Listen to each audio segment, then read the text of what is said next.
Welcome to another episode of the Brother Son Anime Talk. This is Tyler with my other two hosts, D and Carl.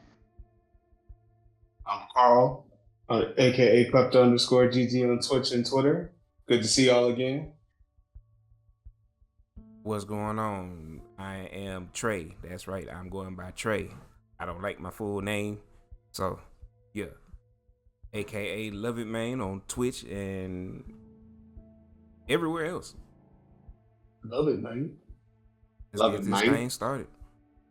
All right. So we have some talking points as well as an anime we're going to be recommending at the end of the episode, as well as a talking point.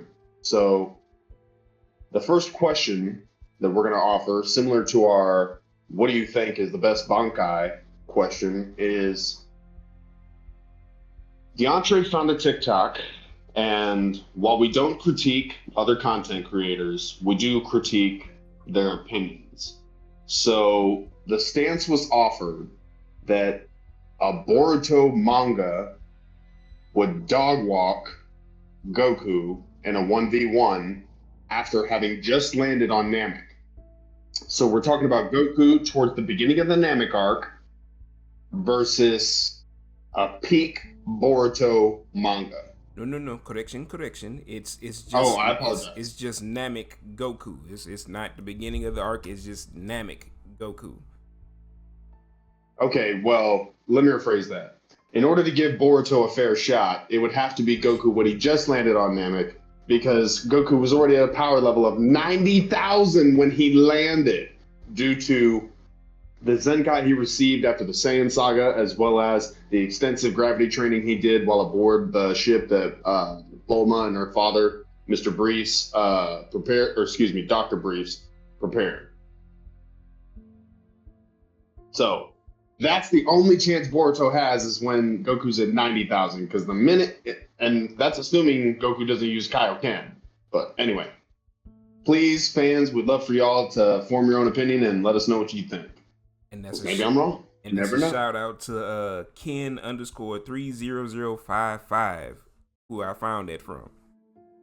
Shout out, Ken. All right. And now to start with the first talking point. That's dope. Yes, indeed. Guess what, y'all? We gonna have to shoot What's this that? segment over again because my mic was muted. Oh my god. It's all right. We good. It's a simple edit as far as that goes, but it just gives us more time to So wait, does that mean, did you pause it, or are we still recording right now? No, we still recording. That's there's no point in stopping. I just had to cut it out. Okay, so let me ask this then. So do you just need to redo your part, or do we have to redo our parts too? It would probably look cleaner if we just redid the whole segment. Okay, Carl, go ahead and start. This is funny. You gotta do a blooper reel for the social media. That's gonna be funny as shit. I'll clip it. I'll leave this part in here in OPS clips. Okay. Alright. So, right in the back, my gunslinger is gonna be Death the Kid from Soul Eater. Death the Kid uses dual wield pistols that he shoots with his pinkies. That's still crazy. Called his demon twin guns is what they're called. Yeah, man. It's insane. That's still weird. It is weird. Kids are both Not at the only same be able time. to It's shoot not their weird. pinkos, but also have deadly precision. Crazy. I have to really think about it. No, for real. I'm telling y'all, bro. If somebody was to shoot me with their pinkies, I'm not dying straight out. I'm trying to sit there as long as I can to cuss you out. I got to. I can't just sit there and just get shot and die. I just sitting there just. I just wouldn't be able to take myself seriously. Like I said, I would meet big guns upstairs and be like, "You can go ahead and send me to downstairs. That's fine." I mean, I don't deserve to be up here. I got shot with pinkies. If you don't send me downstairs, I'm trying to find a way back to this man and kill him, because I'm not letting that slide. Oh my gosh. And let the vengeance go, God. Anyway, D, who's yours? I have three. I have a top three. This is in no order, but I have a top three. So starting out, we have Vash the Stampede. Yes. Bash the Stampede. It has too many feats. If y'all have not seen Trigun, definitely recommend you put it in your watch playlist. Old school anime. Old school. It's definitely an old school anime. The story on it is amazing, but that's not what we're here for. This man has too many feats to count, man. One of the biggest feats that I know is this man had a 22 revolver and shot a sniper thousands of yards out, eagle-eyed it, and killed him dead. Crazy. With a revolver? Insane. Yes. Number 2, her name is Sinan from Gun Gale Online. She's a whole fanatic in that game. When I say she likes to move around and use this little compact submachine gun, pop up on you and you didn't even know she was there. That's it. And then she's Bobby Neal. And then she's proficient as hell with sniper rifles. Her sniper rifle of choice is a 50 cal. Love a good sniper. Number 3, last but not least, Alucard from Hellsing. This man it's not even about the guns. Not even. We already know he don't need the pistols, but the fact that he has these dual wield customized Desert Eagles, what do they look like to me? And will blow 2 Eagles is crazy. And will blow a hole in your chest just for him to laugh at it. Shout out to Hellsinger Bridge. It's ridiculous.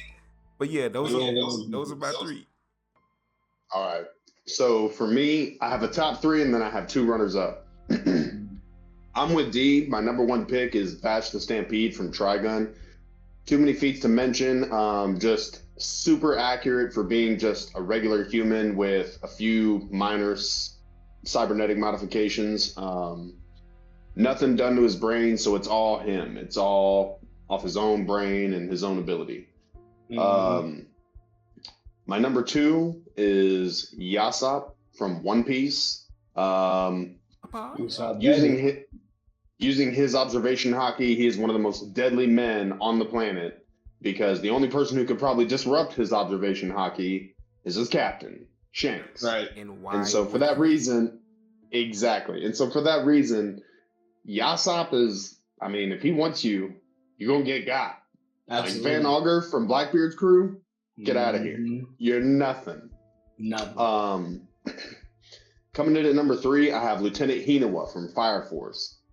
To me, so he's a second generation fire user, which means that he can manipulate flames and heat. And so what he does is he will use a gun, fire his gun at these infernals, and then using his ability will alter the trajectory of the gun or increase the force or decrease the speed so that it hits slower, just for the purpose of strategically placing his bullets in a more opportune place to hit a weak spot. Madness.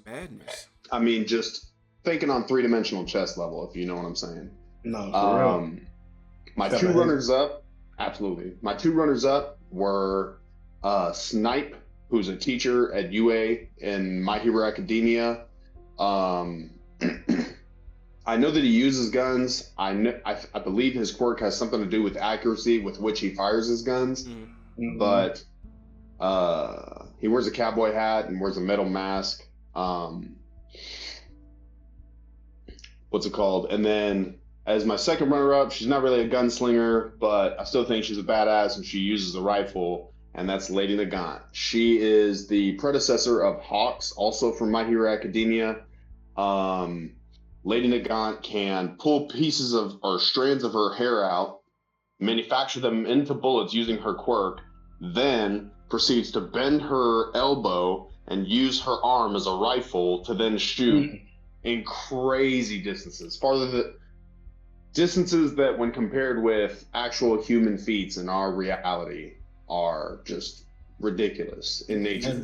And being able to curve the bullet on wanted type shit, just cool. I'm gonna curve this bullet around the building. Oh yeah, and this bullet, it's gonna have a microphone. This bullet, it's gonna have extra density. That's insane. This bullet has extreme velocity. It's gonna fire 10 times faster. That's Just insanity. ignorant. You know what? I was about to call you out on that, but you know what? Vash the Stampede has an elbow gun too. Even though I know hers is not physically a gun, we got to give it to her. Well, it's a rifle. Yeah, that's what. Well, yeah. I'm just saying, but still, even though it's not physically a actual, but I got to give it to her. That's ridiculous. The only reason I agree. The only reason I didn't put her in the badass gunslinger category is because it's not really a gun she's slinging. She's more like a rifle woman. Right. So. More like on some sniper type stuff. Yeah, that's crazy. Yeah, but we gotta show some love to the snipers, Absolutely. There's some crazy shots out there. But now, moving on to a really crazy talking point. The Mount Rushmore of villains. Ooh. Who are your top 4 villains in all of anime? Top 4 in all of anime. Let's start with Carl. Ooh. Alright. I'm gonna say now 2 of the 4 are gonna be for Naruto, just because to me they're just fantastic villains. But before we go there, I'll actually start with Father from Full Metal Alchemist Brotherhood. Father is just a menace to society. Absolutely. He created the homunculus, the 7 deadly sins out of the homunculus, and he just set them loose upon the world to basically create mass slaughter, to create a giant philosopher's stone to absorb God, and did not care who got in the way. Was just like I'm here for all the smoke. Literally was like, you're all Father, get out of the way. Like you don't matter. Father, you don't matter. Straight evil, just pure evil. On a side note, who was your favorite homunculus? Greed. Greed was your favorite? Greed. Mine was Wrath. Oh yeah, Wrath. Bradley? Come on, man. So for those of you who don't know, check out Full Metal Alchemist. Do the Brotherhood. Don't do regular Full Metal Alchemist. And when you watch it, wait for the Greed and Wrath fight. I promise you will not be disappointed. Not at all. It does not disappoint. It is 100% worth. It's towards the end of the series, but you will not be disappointed. Mm-hmm. It's a good one. All right. So my next 2 are from Naruto. First up is Orochimaru. Okay. You can have all the opinions in the world you want about Orochimaru, but Orochimaru as a villain is top tier. He's dastardly. Smart, evil, cunning, will do whatever it takes to get what he wants. I mean, the 3rd Hokage stealed his arms, and he was still making moves behind the scenes, causing nothing but chaos. Like, I'm coming for the smoke. I'm coming back. Legit, I'm never gonna stop. Yes, I can't use my arms right now, but it don't matter. It don't matter. I'm gonna get it back. Number 2 is Madara. Madara is the embodiment of just get out of my way, I got somewhere to be. When he showed up during the war, oh man. Most cold-blooded moment was when he took that paper bomb and stuck it back to home dude's face. And it's not like he just took it and threw it back at him. He placed it. He slapped it on his face. Like, oh my god, Madara was just so disrespectful. TJ. Just on another level. TJ, he looked at that man and said, you forgot something. You forgot this, mate. It's so disrespectful. Oh man. And then for my last one, I think I'll have to go All for One. I think I'll have to go All for One from My Hero Academia. I love it. All for One, again, in his verse is the embodiment of everything the hero, the demon lord, and against. Like, he is the embodiment of everything wrong with the world. I mean, again, strong, smart, cunning, and petty. So petty. So petty. Just literally doing things out like, All Might. Here's this unnecessary thing I don't have to say, but if I say it, it's going to push your buttons 10 times harder. Cool, I'm going to do it to you. Oh, you're my ally? Oh, I should be nice to you? Cool. Gonna be hateful to you too. Doesn't matter. Oh, I hired you? Cool. Doesn't matter. You're still my bitch. All right. What's my 4? D, let me hear your 4. Man, so my 4, I'm going to start out with Yashiro from Erased. Ooh. Okay. That Starting off good. and there is a complete mastermind, and no matter how many times that little boy stopped him, he still found a way to find a victim. Mm-hmm. So On Demon Time. Man, what? Played the long con for real. Yashiro's dastardly. Yeah. And oh man, how he exposed himself as the killer to the dude, Mm-hmm. bro.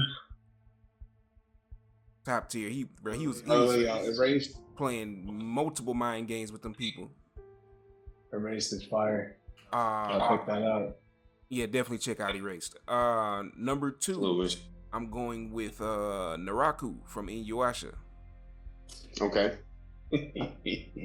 Man, what you talked about somebody who petty and was pissing people off? Had them upset the whole entire show. Yep. The whole entire show, they were so upset.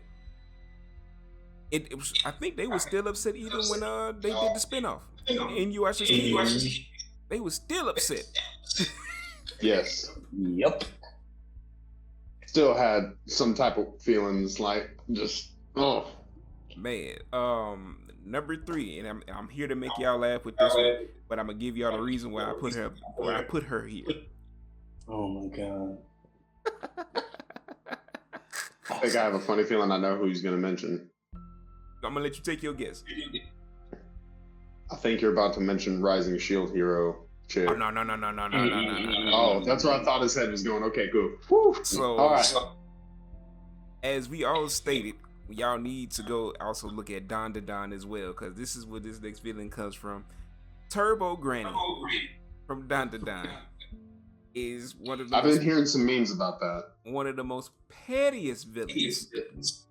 Okay. And the only reason, she's more of an anti-hero on this, pretty much, so far from what I've been watching. But the reason why I say she's still villainous and petty as shit is because in order to curse people, she takes, men's junk away. Johnson. Yeah, she takes the Johnson and Johnson, yeah. Well, the Johnson and Johnsons. But anyway, yeah, all that's gone. And you're cursed. So when they was trying to get Ken's Johnson and Johnson's back, she gave it back to him just so she can get out of a trap. But then as they escaped and the trap failed, supposedly she took his Johnsons and then lost it. Oh my god. That would make me so mad. That's pretty reckless. So again, y'all see why I say this is the most villainous thing you could do. You lost my Johnsons? If Catch Me Outside was ever, if there was ever a time to use that phrase, like right now, we got to run it, bro. We gonna have to run it, bro. I need them back. Yes. I just don't understand how it's detachable, so I can't wait to watch Don Da Don. I look, I still haven't figured it out, and I'm like 6 episodes in. Okay. But supposedly it's a curse, so it's just spooky. Anyway. So who's number 4, D? My last one is I'm going with Madara, man. Played the long con, bruh. Was petty even after his death, if you will. Like people knew that he was pulling strings. Some people knew he was pulling strings, not everybody. Okay. But yeah, and the fact that like I said, he just kicked he kicked 1,000 people's ass. Yeah. Yeah, he dropped in the middle of that army and ran everybody fade. Ran everyone's 100%. fade. Ridiculous. All right. So She got for my 4, number 1 on the list, Madara Uchiha. Yep. Disregarding everything he did before the 4th grade ninja war. Mm-hmm. So we're talking about one of the last arcs in Shippuden. Mm-hmm. The way he did the Shinobi Alliance, dirty. Wow. All these ninja just wrecked. Yep. Then starts dealing with the Kage, and when the Tsuchikage was like, "Oh, don't worry, I'll use my particle style jutsu, and I'll just make it lighter," and da-da-da. What will you do about a second boulder, Tsuchikage? And then he's like, "Yeah." So Madara, you're disrespectful, especially with regards to what he said to the 5 Kage when he was like, "Do you want my shadow clones to use Susanoo or not?" Like, that's one of the you're insanely disrespectful. You're insanely disrespectful. You know what? We're gonna get you a shirt that says that. If I gotta create it myself, I'm gonna get you a shirt that says that. And then coming in at number 2 for me on the Mount Rushmore of villains is All for One. The reason I put All for One on that list is because he literally, without a confirmed date of birth, he's been alive for at least a few centuries. Since quirks first came out when they still were called meta abilities. And throughout all that time, even throughout the different curators of One for All, still was making plans and executing moves and having backups to backups to backups to backups. Yep. I mean, just thing after thing after thing. And then the manipulation of kids, like Tenko Shimura, like Dabi, like all these other kids, and stealing their quirks, like Dr. Uchiko's grandson. Like, what are you doing? You turn that kid into a Nomu, dude. Anyway, so All for One coming in at number 2. Number 3, I know he thought he was doing the right thing, that he was being a hero, but Light Yagami from Death Note.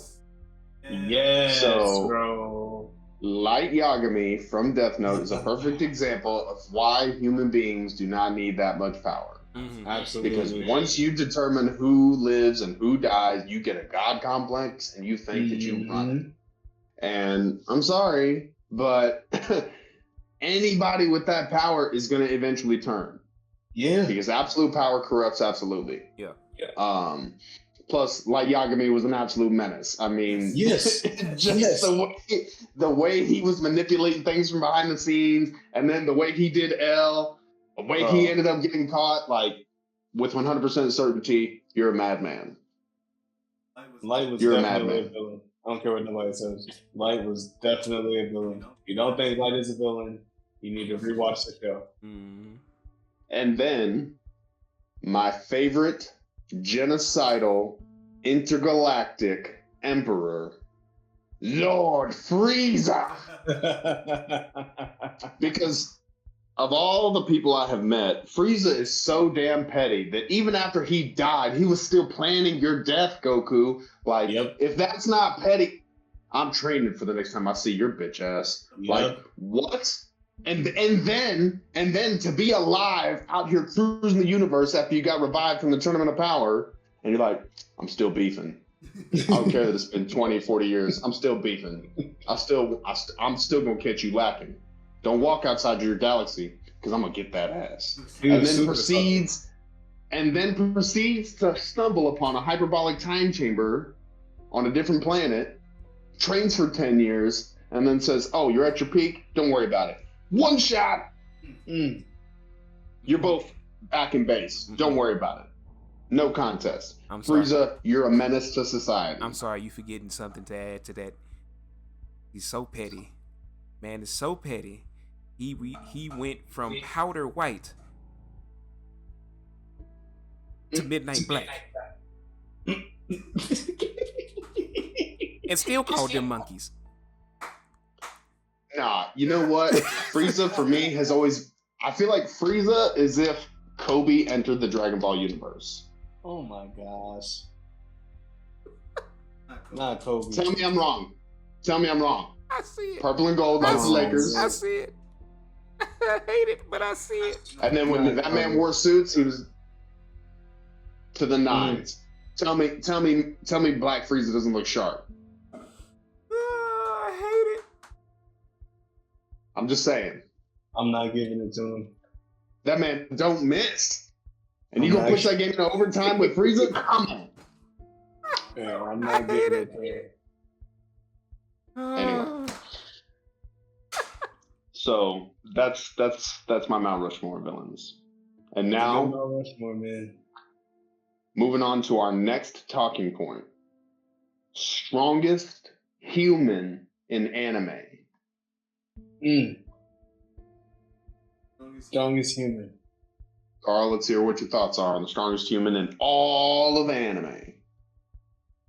So originally, my strongest human was Krillin. I still believe Krillin is either the strongest human or in the upper echelon of strongest humans in anime. But I decided to do a little bit more research and also give an answer of a human who doesn't have powers. So, human without powers, Levi Ackerman from Attack on Titan. Ooh, yes. Levi is that dude. Levi is a living demon in the form of a human. When it comes to Titans. When it comes to Titans, it's demon time. It's demon time. Levi don't play that. He don't play that. Extremely strong. At all times. At all times. Third. That's what I got for strongest human. So strongest human without powers, Levi. Strongest human with abilities, Krillin. Absolutely. Okay. By the way, I did find out Krillin's attack power level when during the battle with Frieza was 75,000. Yeah, because he had his potential unlocked. 70? No. When he had it unlocked, it was 13,000. So to go from 13,000 at potential unlock, at first unlock, and then by the time they get to Frieza, it's at 75,000. Man. They didn't really do that much fighting, so I wonder if in the same way that Goku's potential had to, or Gohan's potential had to settle after he'd had his potential unlocked, I wonder if it's a similar thing for Krillin, like his potential or his power level was still equalizing. Yeah. I have to do some more research into that. Yeah. Because I know they mentioned specifically in the guidebooks that about Gohan. But I don't remember, I don't know with what efficacy the Namekian unlocking of a power works the same. Because if that's the case, then that would give credence to why in Dragon Ball Super Superhero, at first Piccolo immediately busts out the awakened form. You know, when he gets all smooth and he's like yellowish or whatever, and then proceeds to give further credence to why only later, when he was in extreme duress, he was able to unlock Orange Piccolo. Yeah. I see how you connected that right there. So maybe the Namekian awakening of potential does work similar to Kai awakening of potential, like a lesser form of it. So that would make sense. That his potential was still settling. Because only because powers kind of look like they did not that they derive from each other, but that they play off each other. Like you always get the sense that the Namekians may have somewhere in their history been taught by the Kais some of these mystical things. So, well, so not to get into Daima, but allegedly, Kais and Namekians both come from the demon realm. There you go. But Daima still is not confirmed canon, so until it gets confirmed canon, I thought it was. It was because it was Toriyama's brainchild. Is it confirmed canon? Yeah. Well, I apologize in advance. Excuse me. Supposedly, well, just because it's Toriyama's work, just because it's Toriyama's work doesn't mean that it's going to be canon. No. But supposedly, what they're saying the timeline is now is that Daima is exactly a year right after Boo, and then Super is supposed to be 3 years after they did Daima. Wow. This is just something I've heard. Anybody can try to. Well, that timeline makes sense. That timeline makes sense. We'll have to do further research into it. But all right, so I think we're on D's strongest human enemy. Okay.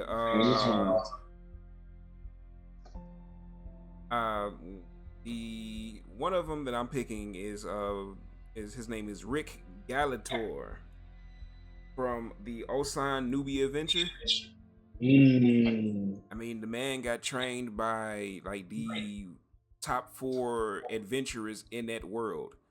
Which one of them is an orc? So all his strength, same level of strength. Yeah, so like all his strength training came from the orc, So like he's insanely powerful. The other one I'm going with, you don't like it, but I'm using it anyway. Saitama. One Punch Man. Hey man. If you like it, you like it. You feel? I mean, but you gotta think about it. Who else trained like this bad? But it's not about the training. It's about whether or not they're the strongest. Mm-hmm. Quick question. Who do you think would win, Saitama or Krillin? Saitama. Saitama beats almost anybody you pair him up against. Okay. Let me ask this then. Do you think that Saitama would be able to stop a Destructo Disc? He would punch it. I feel like he would that destroy it? Yes, that's how Saitama works. That's the gag written. I feel like it'd be more ridiculous than him just punching it. I feel like he would. But I feel like he would probably just punch it, but I'm just trying to think of how the physics would work because his Destructo Disc, the Kienzan, doesn't function like normal Ki. So, I mean, true, but he also didn't physically punch a mountain and punch through the mountain and everything behind the mountain. So heard, but I guess because I've only read so far in the manga of One Punch Man, and I have yet to see him really deflect energy-based shots. Oh, you should. I just normally see him tank them, and there are characters that tank normal energy blasts in DBZ, but they would still get cut by the Kienzan. Yeah. So that's why I'm curious if the Destructo Disc, not to take away from your Saitama point, but I just was curious if he would get cut by a Kienzan. Nah, you should definitely watch the anime then, because I think I can't. I'm gonna have to go back and rewatch it, but I believe season 1 and season 2. There's no in season 1 and season 2 of One Punch Man. There's no deflection of any energy-based abilities. Okay. He just tanks it. Okay. I mean, that's a great question. Internet don't come for me if I'm wrong. I mean, I might be wrong. I'll go verify it, but I'm pretty sure. I mean, I've seen both seasons 6 times, but I could be wrong. That's a great question. Then, yeah, could he actually tank on the Destructo Disc? All right. Who you got, Todd? For my strongest human, without powers, I put a tie between Guts from Berserk and Yujiro Hanma, the ogre. Because to me, those both guys are pretty damn destructive. I mean, Guts is a whole regular human and took on demons with a sword. Like, not powers, just I'm a swordsman and I'm strong. I'm on some Zoro demon time type shit right now. Yeah. And Yujiro, I mean, watch Baki. All I gotta say is watch any episode of Baki where that man is putting in work on somebody, and you got it, big dog. I'm a bounce. I don't even need to do this fight. I'd rather have my life. I And my booty. I want to be able to lay down, regular. I'm not trying to have to lay in some contorted position because you beat me up so bad. I knew this man was 100%. Different. Like, don't get me wrong. I've seen all the other stuff this man has done throughout all of Baki. But I knew this man was definitely different when they found Pickle, and this man walked through the security door. And it just formed around him, and it didn't seem like he broke it. It shattered after he was like at Pickle's feet. Yes. I will say, for me, strongest human with powers, I would have to say is probably Krillin, because I think if you were to drop somebody like Krillin into, let's just say, for example, because we're just talking about it, the One Punch Man universe, there's no way he's not an S-class hero. Right, definitely. beyond that, I will say honorable mention. I think that if Tien Shinhan went to Namek and had his potential unlocked by Elder Guru, I think we'd be having a much different discussion, because I think that Tien has proven, even without his potential being unlocked, that he can stand on 10 toes of business. Look at what happened during the Cell Saga. When he was firing at Imperfect Cell, keeping him trapped, I mean, could Krillin have performed that same feat at that time? No, I don't believe so. I don't think that Krillin had the power level in order to be able to do something like that. And even though I believe that he has a higher power level than Tien Shinhan, even at that point, Tien Shinhan's ability of the Kikoho, or the Tri-Beam, was able to exponentially, at that moment, improve his power, being executed upon Imperfect Cell to a point to keep him trapped down and isolated. Right. He had Cell in a box, literally.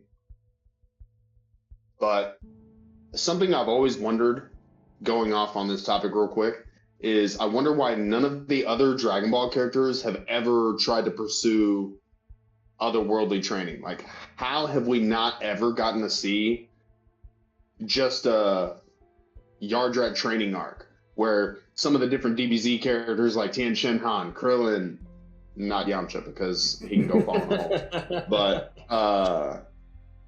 Krillin, Tien Shinhan, Piccolo, Gohan, all go to Yardrat and start picking up Yardranian technique. Piccolo in particular makes me so mad. Like, you could go and literally learn from the Kai, and you could literally go and learn from the Yardranians. Like, there's no way they're not telling you yes. I gotta agree on that, because I definitely never understood why. Because when they did the whole Nail fusion, and then they did the whole Kami fusion, the whole purpose for that was so that Piccolo could continue to stand on a level next to Goku.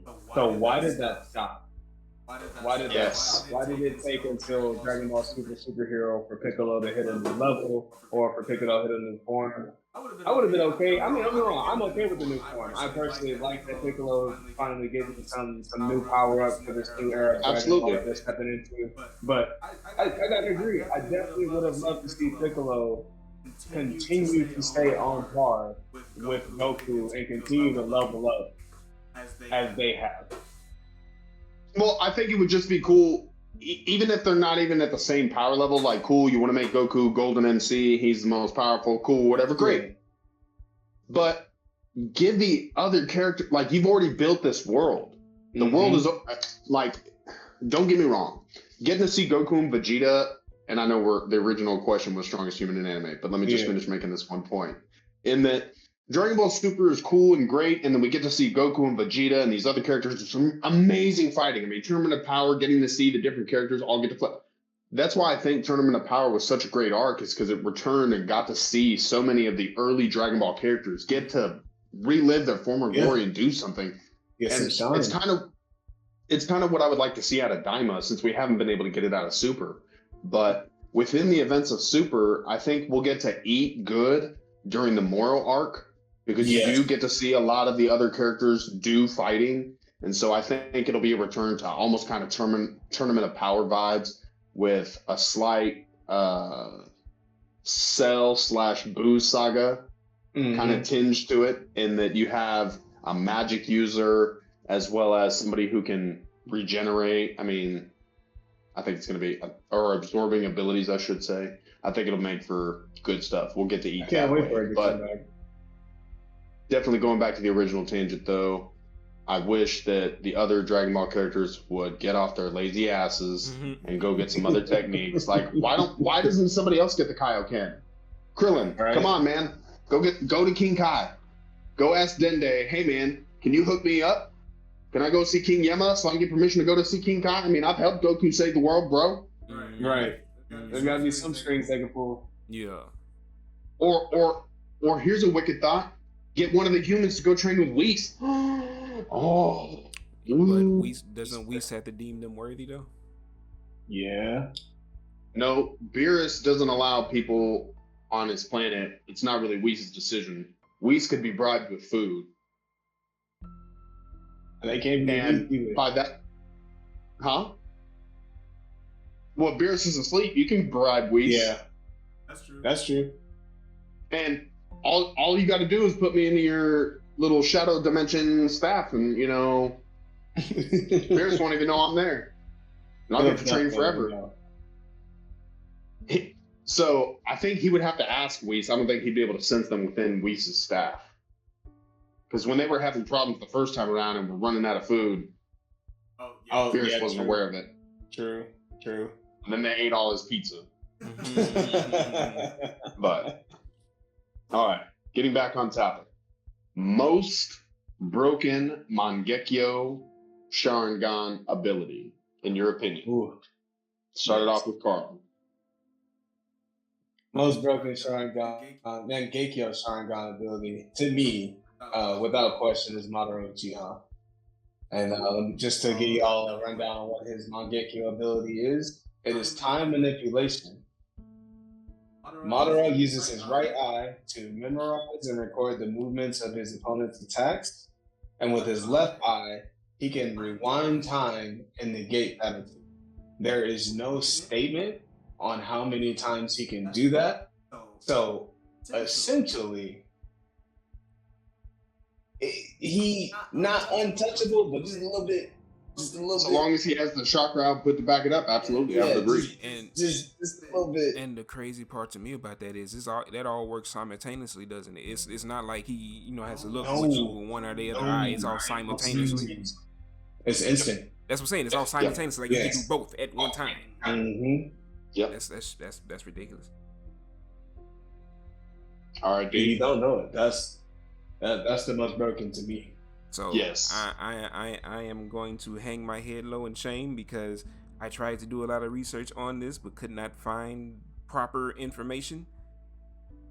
So after speaking to CJ about it though, man, I would have to go Madara as well. But like the runner up to me is definitely Itachi's. Tsukuyomi. I can understand that. Tsukuyomi and Amaterasu.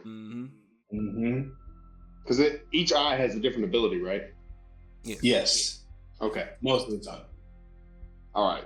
So for me, I picked Obito Uchiha. Ooh. Now, the reason I picked Obito is because there's a special place in my heart for permeation. Absolutely. So to me, I think permeation in anime is one of the coolest things you can do just because it allowed for one of the most epic, and Obito didn't even win that fight, but it was still one of the most epic scenes ever to watch in the events prior to the Fourth Great Ninja War. They show a flashback between Minato and Obito.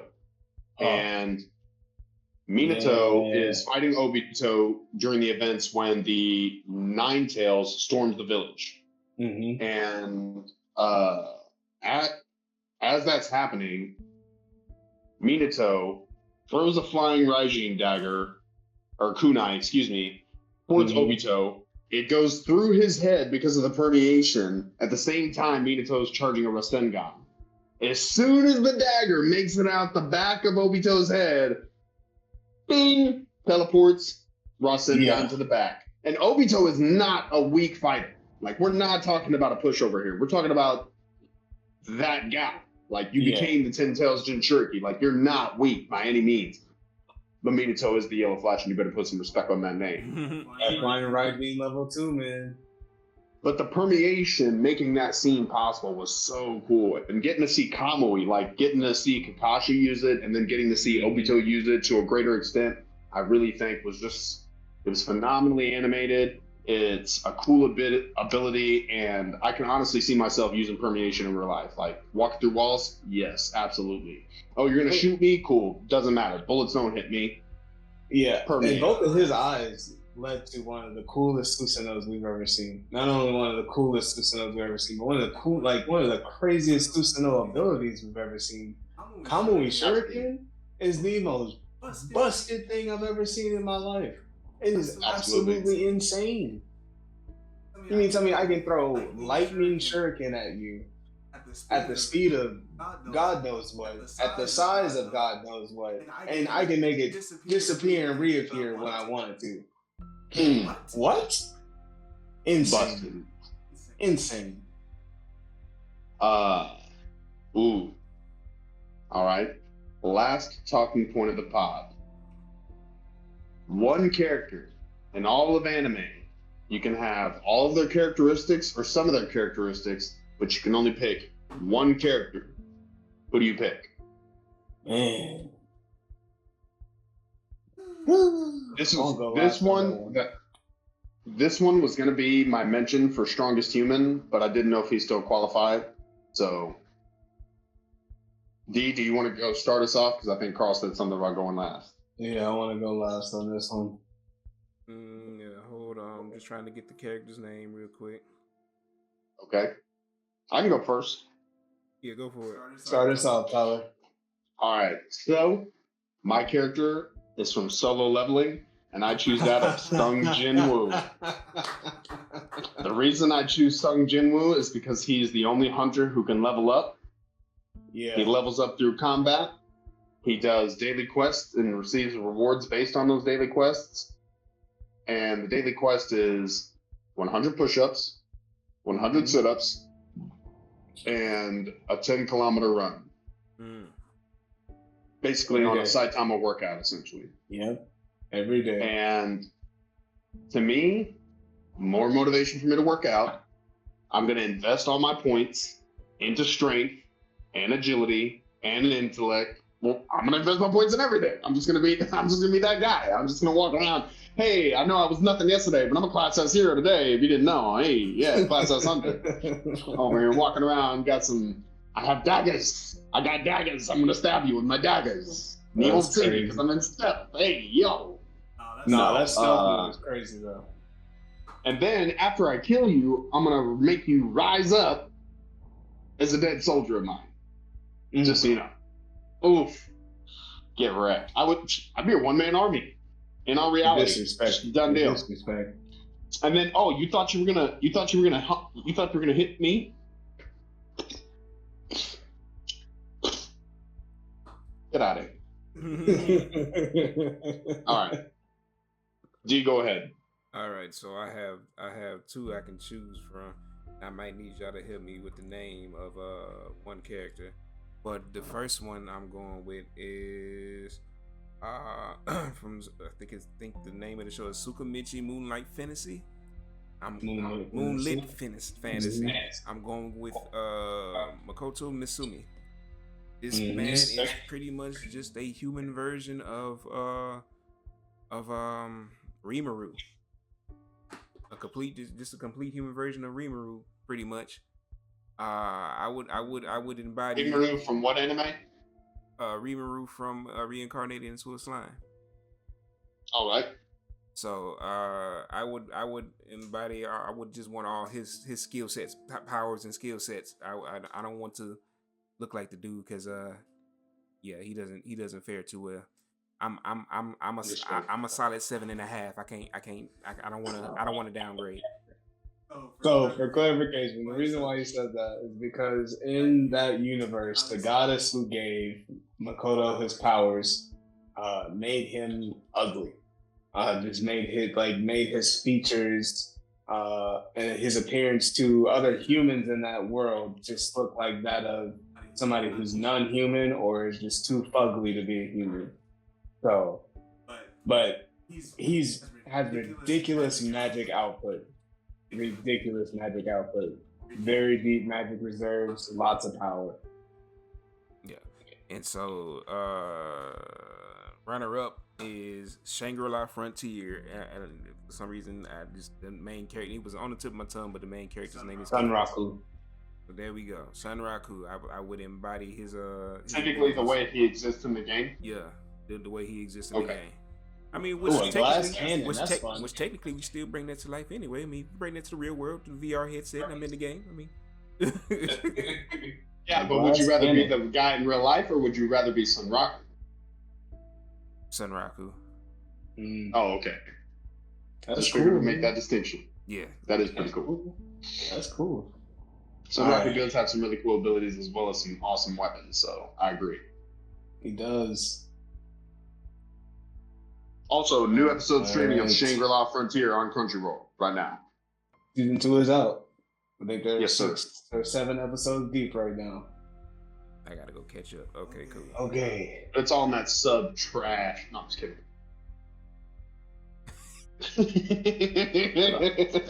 Fill up. So, anime character I would embody and bring their characteristics and abilities to this world. Man, this was hard for me because I've seen so many anime, so many different characters with cool abilities, but I've narrowed it down to 2. First being Rimuru from Reincarnated as a Slime. Now, being a slime may not necessarily be conventional, but despite being a slime, being able to have Great Sage, being able to, or not Great Sage, Raphael, because they evolved into Raphael. So being able to have Raphael, being able to have 4 practically ultimate abilities, and then just a whole host of other abilities, and also be able to take and use internalize it in my body and be able to pull it out whenever I need it. Like, absolutely. The convenience itself is just, I'd have no complaints. I'd have no complaints. And then Demon Lord my number two would be Shisui Uchiha. Good grief. The Sharingan, the Kodo Matsukami. What is Shisui's special ability? Master. So the Kodo Matsukami, his Mangekyo's ability is it's probably one of the highest level genjutsus, if not the highest level genjutsu. Like Itachi's a little bit, he can make you do what he wants you to do, and you think you're doing it of your own free will. That's right. As long as you're within his line of sight. Yes, in his line of sight. Or not even line of sight. I believe it's a field of vision, which in Naruto doesn't always mean line of sight. Yeah, which means you ain't got to be looking at me. I just have to see you. I don't have to just sensing you. Yeah, exactly. So, understood. But yeah, those would be 2 characters that I would embody their abilities and not necessarily characteristics, but their abilities and that's pretty busted our world. For sure. I think if I had to pick a number 2, it would probably be Gohan from Dragon Ball. Only because you'd never stop leveling up. I wouldn't waste my potential. Like you'd never stop leveling up. I would be Goku with Gohan potential. I'd be like, oh, you mean I have limitless potential and all I gotta do is train? Literally. Yeah, forget being a pipe fitter. I'm just gonna be a mixed martial artist. Because with my same strength, I'm about to break you. You'd be the top of the industry. Let me just be clear that as a regular human being, I could never do that. I'm not qualified. Those guys are animals. And I mean that in the most positive way possible. But yeah, your boy over here could never be in UFC. Because I'll be mad after. Like, especially if I lost, I'm shooting somebody. No. We're not about that. No. If I'm going to feel some type of way after getting my ass beat in front of millions of people on pay-per-view, no, sir. Inside of a cage at that. Especially when some of these inside of a cage. Negative. With biker shorts on. Negative. Not happening. Could never be me. Could never be me. Man said he gonna have a whole broken arm. Nope, somebody got All right. What's he doing? Is that a gun in his shorts? Yo, got me. From Houston. I'm a Houston MMA fighter. Gun style. No. So with that being said, before Carl mentions the anime that we're going to recommend this week, I just want to touch on again. Please comment down below who you think would win. I'm putting this stipulation on it. This is not a stipulation that existed within the original posing of this question, but Goku, after having just landed on Namek with a power level of 90,000 versus Pink Boruto manga. Who's winning? Boruto or Goku? Make sure y'all comment. Please comment down below. Make sure y'all comment. All right. Carl, hit us with the anime of the week. This week, we are recommending Black Clover. Black Clover has been out for some time now. If you haven't seen it, that's okay. The anime is currently over because they needed time to get more content for the manga. So now's the time to watch it, get all caught up, get invested. It's a great anime. Just a little bit about the show. Black Clover is about Asta, a boy born without magic in a world where everyone has it, and his quest to become the Wizard King. The reason why it's so important that he doesn't have magic is because, like you said, everybody has magic. Not only does everybody have magic, but they use it as a way to classify whether you're a royal, somebody who's sort of like middle class, and then somebody who's poor. They use it as a way to kind of dictate who's important and who's not. So to watch this story unfold about Asta literally grinding it out, becoming the best he can be, and rising to the title of Wizard King, which we haven't gotten there yet, but the story's still going. But just watching it unfold has been fantastic. Mm-hmm. And breaking down barriers, truly. Like, everybody that really had a bad attitude but was forced to be around Asta really did change for the better. They had to change because you couldn't, relentless. Because you can't be around Asta. His will is just too. His resolve is too strong. Like, you're not gonna hang around Asta and still be a prick. Like, nah, I mean, you do it.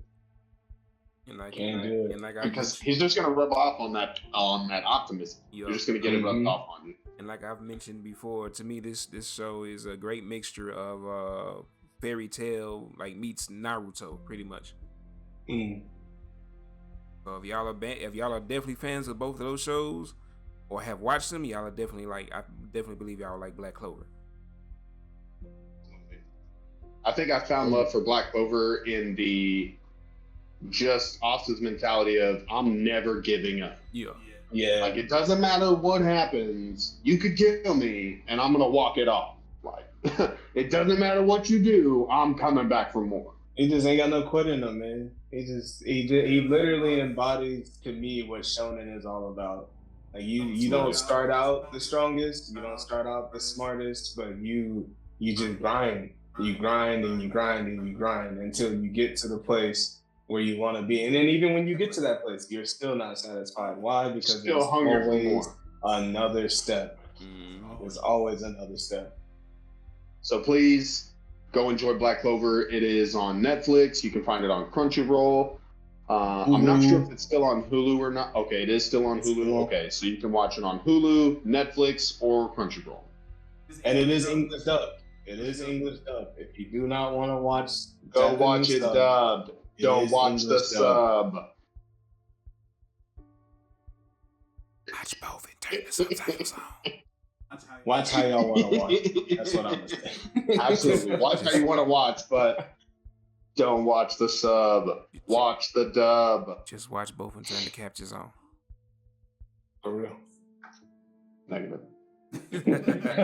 Anyway. With that being said, this is wrapping up another episode of the Brother Son Anime Talk. Thank you for being here with us today. Thank y'all, man. Brother Son. Brother Son.